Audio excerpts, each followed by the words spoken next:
I want you to picture a specific country. It's 1999. It's sitting right there on the edge of the Atlantic, a stone's throw from Europe. Mm-hmm. But functionally, it's in the dark. I mean, literally. Yeah. Only about half the population even has electricity. Wow. There's absolutely no oil, no natural gas to speak of, and the economy is basically just relying on rain for farming and tourists for cash. It's a bleak starting line. If you were an investor looking at that snapshot back in '99, you'd have probably just scrolled right past it. Exactly. Now, snap your fingers. Fast forward 25 years to today. That same country, same geography, same lack of oil, is now the leading car manufacturer on the entire African continent. It's an incredible pivot. It's building high-precision engine parts for the Airbus A320neo. It has high-speed trains running on green energy, and that electricity problem, completely gone. It's arguably one of the most aggressive industrial transformations we've seen in the 21st century. Today, we're doing a deep dive into Morocco. And I know what you're thinking. You're thinking Marrakesh. Beautiful tiles, maybe a camel ride at sunset. The tourist view. Right. But the sources we have today, which come from a very high-level presentation and panel at the World Economic Forum in Davos, they tell a story that has nothing to do with tourism. This is a story about how a country engineered an industrial metamorphosis from scratch. And we should be clear about what we're looking at here. We're analyzing insights from Ali Siddiqui, who's the Director General of the Moroccan Investment and Export Development Agency, along with data from EY and the WEF. The question we're trying to answer is, how do you go from struggling to keep the lights on to becoming a critical node in the global supply chain for giants like Stellantis and Airbus? Right. And how do you do it without the cheat code of having massive oil reserves like some of your neighbors? Well, the Moroccan officials argue it's a specific recipe. They break it down into pillars. But I think we have to start with the one that sounds the most boring but is actually the most critical.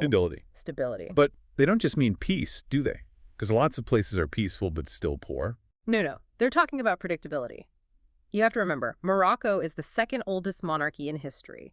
So in a business context, that provides a long-term vision, a strategic horizon that doesn't just veer off course every 4 years because of an election. Yeah. The king sets a vision for, say, 2030 or 2035, and the government's job is purely execution. That makes a lot of sense. Investors hate surprises. They despise them. If I'm building a billion-dollar factory, I need to know the tax law isn't going to flip upside down next year. And the economic data, it really backs this up. The sources point to their inflation mastery. For 10 years, the average inflation rate in Morocco was below 2%. Which is just wild when you look at what's happened globally with inflation recently. Exactly. You compare that to Turkey or Argentina or even some European economies. Low inflation means your currency is stable. It means if you invest $1 today, you know what it's worth tomorrow. They also just got a credit rating upgrade from stable to positive, that financial health is the bedrock. But stability alone doesn't build cars. You need concrete. Let's talk about the concrete, because this part actually surprised me.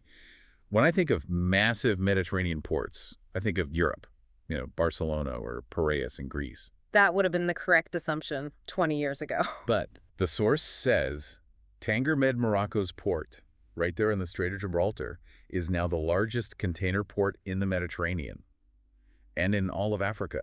It's bigger than Barcelona. Oh, it's significantly larger in terms of container throughput. And you have to understand the geography to get why this matters. Tanger Med is located right on the Strait of Gibraltar.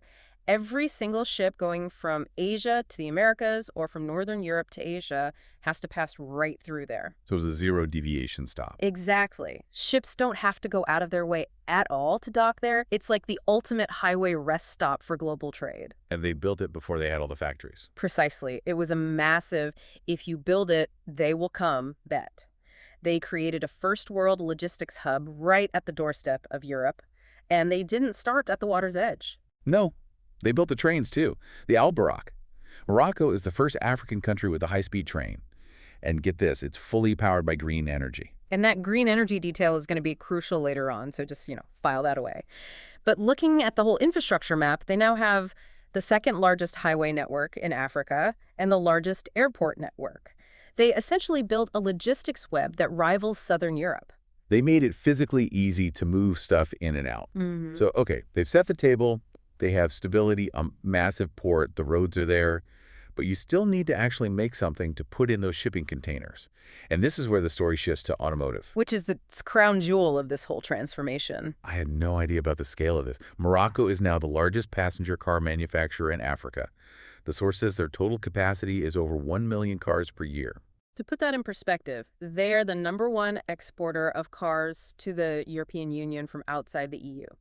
So if you're listening and you drive a Dacia or a Renault or a Peugeot in Europe, there is a very high probability that car was assembled in Tangier or Kenitra. There's this one specific story in the source material that I think just perfectly captures how they pulled this off. It's about Stellantis. Ah, yes, the execution-driven example. This is a favorite case study for the Moroccan government. So in 2015, Stellantis signs an agreement in front of the king. At that moment, the site is just an empty field. It's dirt. 2 years later, it's a fully operational factory, churning out cars. Which is fast, but not impossible elsewhere. True. But here is the kicker. 4 years after that, there are 66 suppliers established around the factory. That is the magic sauce. It's the Yeah. ecosystem. It's one thing to build a factory. It's a whole other thing to convince the company that makes the seats, the one that makes the wiring, the tire guys, the glass manufacturers, to all move in next door. That density creates incredible efficiency. Of course, you aren't shipping seats from China to put in a car in Morocco. The seats are made right down the street. And the source really contrasts this with the bureaucratic nightmares companies face elsewhere.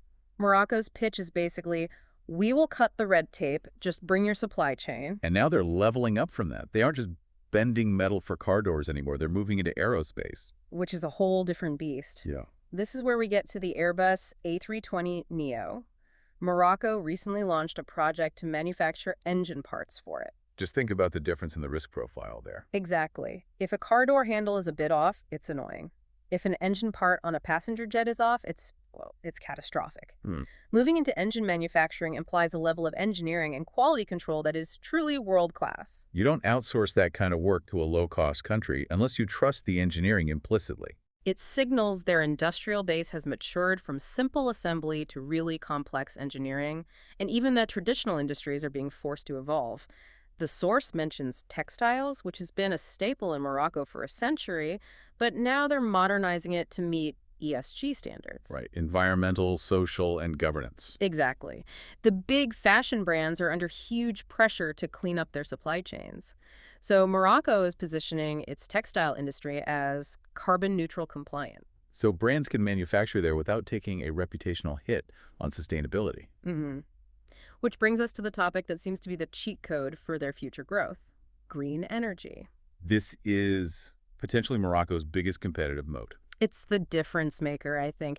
The source makes a really bold claim here. They say a lot of countries want to get to net zero, but Morocco can actually help companies do it right now. So what are the numbers?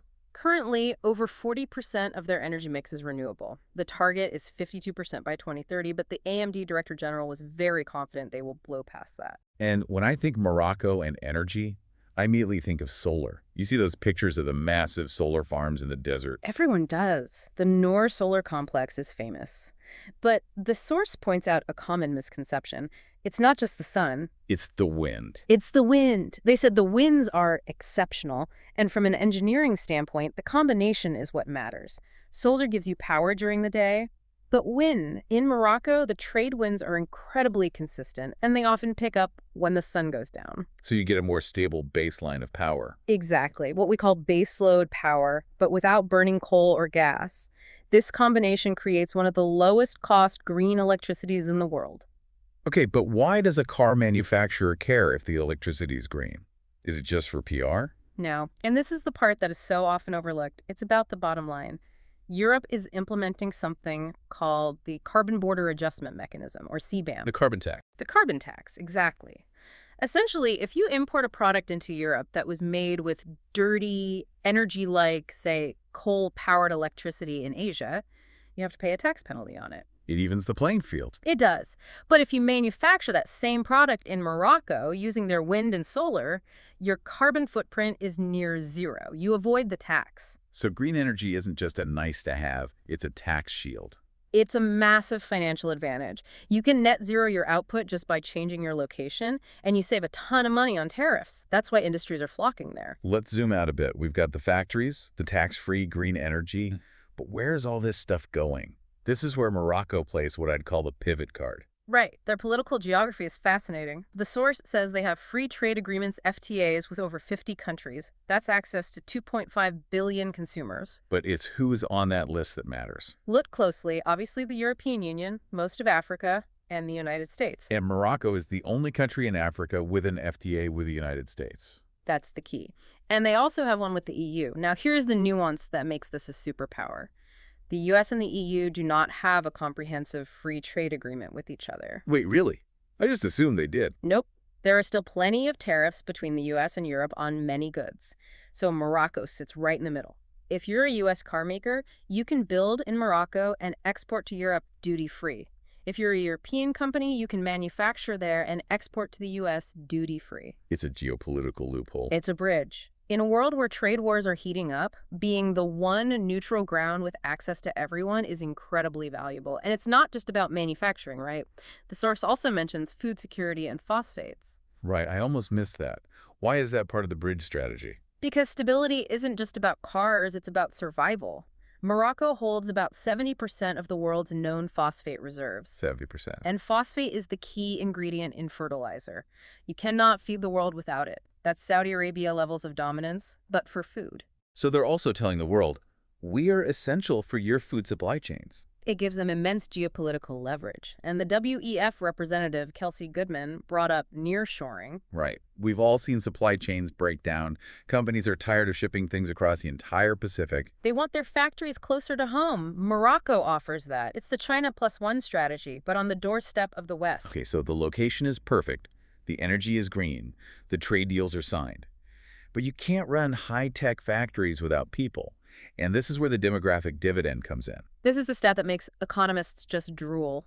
The average age in Morocco is 29. 29. That is incredibly young compared to Europe, where the workforce is aging and shrinking. It's a completely different trajectory. The source compares this moment for Morocco to Japan in the 60s, South Korea in the 80s, or China in the 90s. It's that sweet spot. You have a massive working-age population ready to drive an economic takeoff. But I have to ask the hard question. You can have a lot of young people, but if they don't have the skills for aerospace engineering, what good is it? That's the critical bottleneck for any developing nation. But the data here suggests they saw this coming. The source claims they're pumping out 200,000 graduates with scientific backgrounds every year. 200,000 STEM grads a year. Yes, and they have 655,000 high-skilled technicians already in the workforce. They said for the Airbus project, the #1 requirement was complex engineering skills, and Airbus was confident the talent pipeline was there. So they're not selling cheap labor anymore. No, they are selling skilled labor at a competitive cost, and that's a huge difference. And what about the business ecosystem beyond heavy industry? Are they moving into tech? They are. The source highlighted a big shift towards startups. They want to capture the digital economy, too.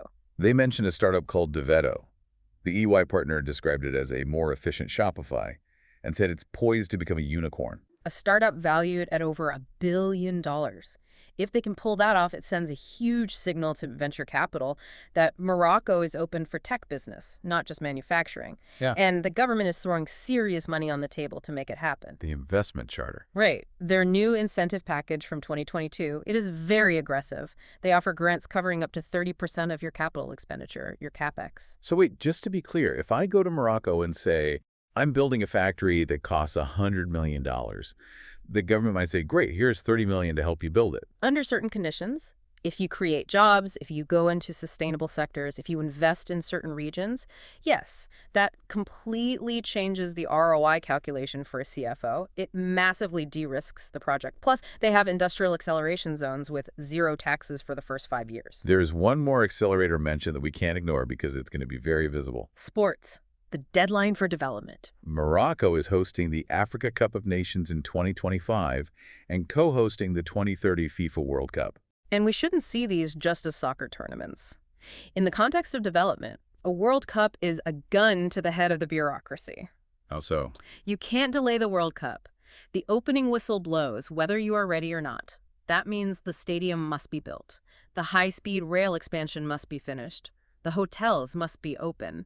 It forces an acceleration of infrastructure investment that might otherwise drag on for decades. So it basically forces the country to level up its infrastructure in a 5-year sprint. Exactly. And that infrastructure remains long after the fans go home. So when we put it all together, it really is a recipe. You take political stability, add world-class ports and rail, mixing cheap green energy to dodge carbon taxes, a young skilled workforce, and a location that touches both the Atlantic and the Mediterranean. And you bake it with a government that is execution-driven and willing to subsidize your startup costs. That seems to be the Moroccan model. It's incredibly impressive. Yeah. But I always like to ask, so what? What does this mean for the listener? Why should you care about industrial zones in Tangier? I think you should care because it signals a fundamental shift in how the global economy works. For the last 30 years, the model was simple. Chase the absolute lowest labor cost, usually in Asia, and just ignore the shipping distance or the carbon footprint. Right. Globalization 1.0. The new model, the one Morocco is betting the house on, is regional integration. It's about being close to your market. It's about being green. It's about reliability over just rock-bottom prices. If Morocco succeeds, it proves that an emerging market can skip the dirty industrial phase and jump straight to green manufacturing. That is a fascinating thought. Usually, countries get rich first by burning coal, and then they clean up later. Morocco is trying to get rich by being clean. Exactly. And the provocative thought I'd leave you with is this. The source said Morocco is moving from global value chains to regional integration. If they can successfully bridge the US, Europe, and Africa while offering the lowest cost green energy, does this redefine what an emerging market even looks like? Are they still an emerging market, or are they a prototype for a new kind of green industrial power? That's a huge question, and it's one we'll definitely be watching. So the next time you get on an Airbus or sit in a Fiat in Europe, take a look at the Made in label on the parts. Yeah. You might just be surprised to find it's coming from Morocco. Indeed. It's a space to watch. That's all for today's deep dive. Thanks for listening, and we'll catch you on the next one.